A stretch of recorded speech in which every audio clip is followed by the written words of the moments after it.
welcome back to Sorare Edge. Changed the name of the channel. Sounds a little cooler. I played Draymond Green this week, so we're looking ahead to next week. Go ahead and get you ready for game week 15.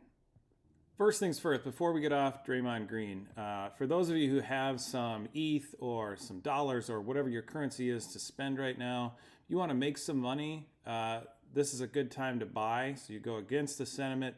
Everyone's selling their Draymond Greens for cheap. His L10 says he's a 28 because that's what he would be going into this game week, but he's not going to play in this game week.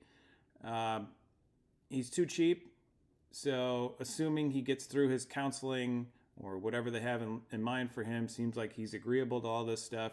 He will get back on the court at some point this season. He's too good a player to be in the 20s. If you look at his numbers with that one that he just put up last game, it kicked his L10 all the way down to 23. So when he does come back, this 28 goes down to a 23. He becomes very playable.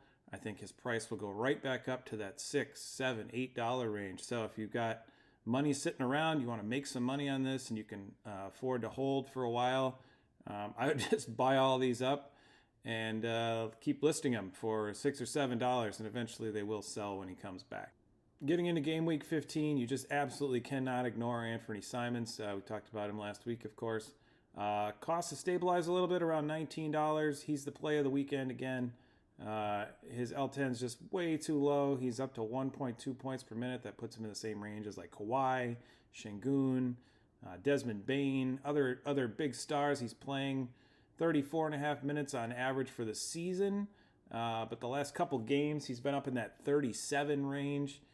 They actually have Dallas at home. Dallas is a bottom 10 defensive team. Then they get the Warriors also at home, so a back-to-back, but no travel for them.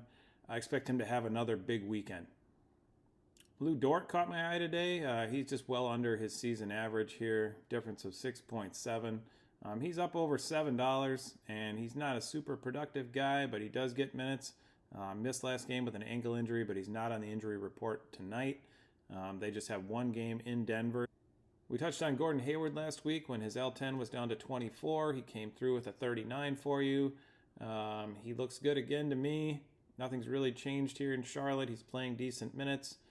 Just know that after this week, when he's at 25, he will bump up. Right now, his rolling L10's around a 29. He has 2 games. They've got New Orleans at home and then Philly at home, so another back-to-back. Neither of them easy matchups, but also no travel. Doing some thresholds, so L10's between 0 and 5, 6 and 10, 11 and 15, so on. Then I'm just going to talk a little bit about some of the guys I'm highlighting in those areas. We'll start with the lowest of the low. These are generally just major dart throws. Probably not going to come up with anything, but if you desperately need somebody with a really low L10 at the end of your lineup, Patrick Baldwin's been playing a little bit more for Washington. He's a guy I liked to start the year. Didn't get off the bench much at all, even on this terrible Washington team, but he's gotten more minutes recently. They get blown out a lot. It probably takes a blowout to get him on the floor. But he is over a point a minute. His L10 is 3, so if he can get out there a little bit, he's a 3-point shooter. Furkan Korkmaz, full disclosure, I have one of him on my team. I just keep waiting for Philly to get in these blowout games and him to get a full quarter run and actually do something. It's happened a couple times, but you certainly can't depend on it. He's a .64 per minute.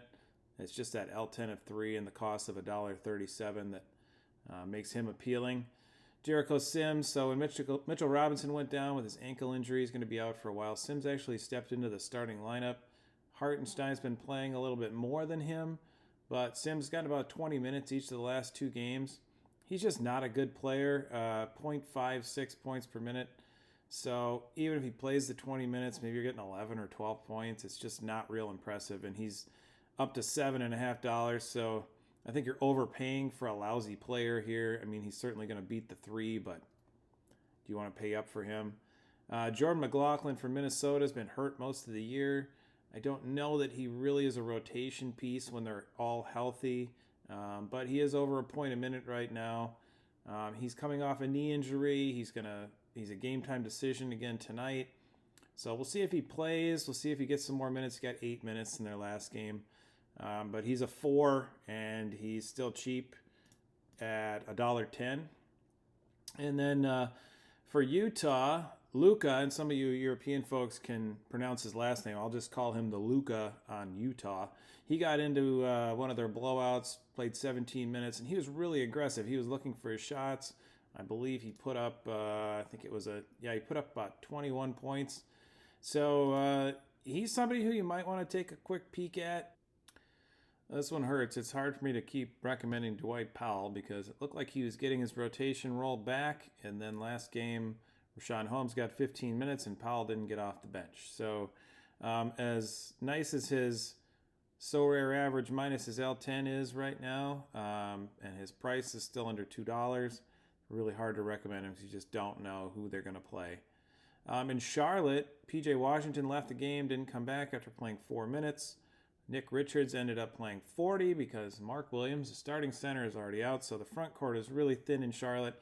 If PJ Washington is out again, expect JT Thor's minutes to increase. He is a lot like Jericho Sims, not a good player, needs a lot of minutes to do anything, but they might be there. He's an 8 and he's $1.37. Mo Bamba and Philly, 2 good matchups this weekend. When Bamba plays, he's just productive. He's 1.46 points a minute, so it really doesn't take many minutes for him to put up some points. Still an L10 of 8. Still cheap, $2.28.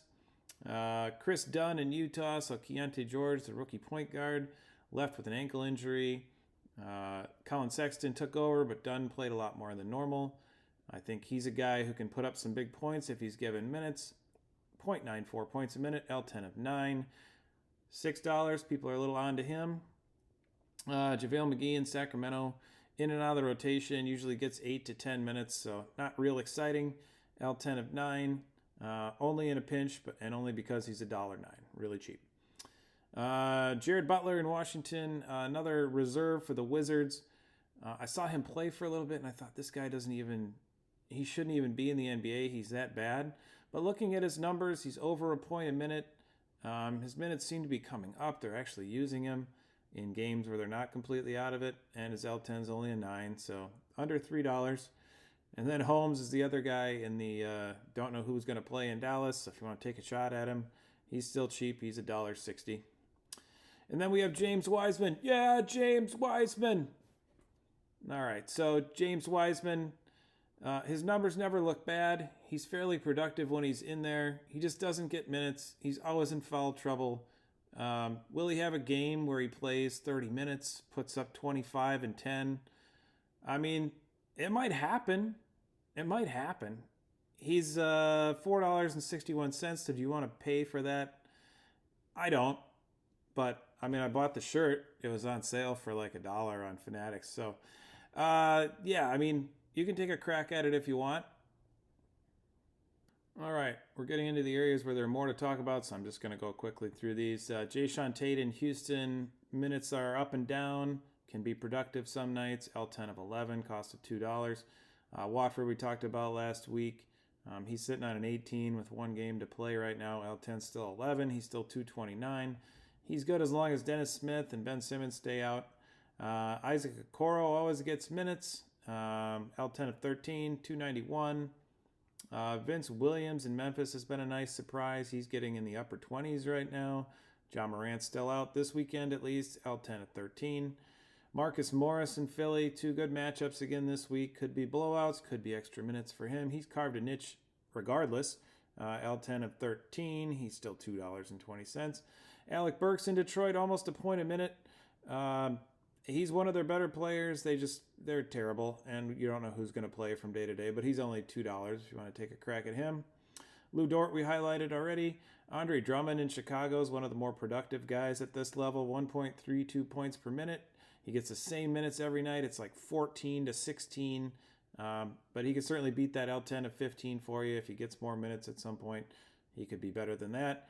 Jordan Goodwin's been a great pickup for Phoenix this offseason, almost a point a minute. He's still playing and having decent games even with all 3 of their best players back. Derrick Rose is up and down. He had a nice game the other day, followed by a nothing game.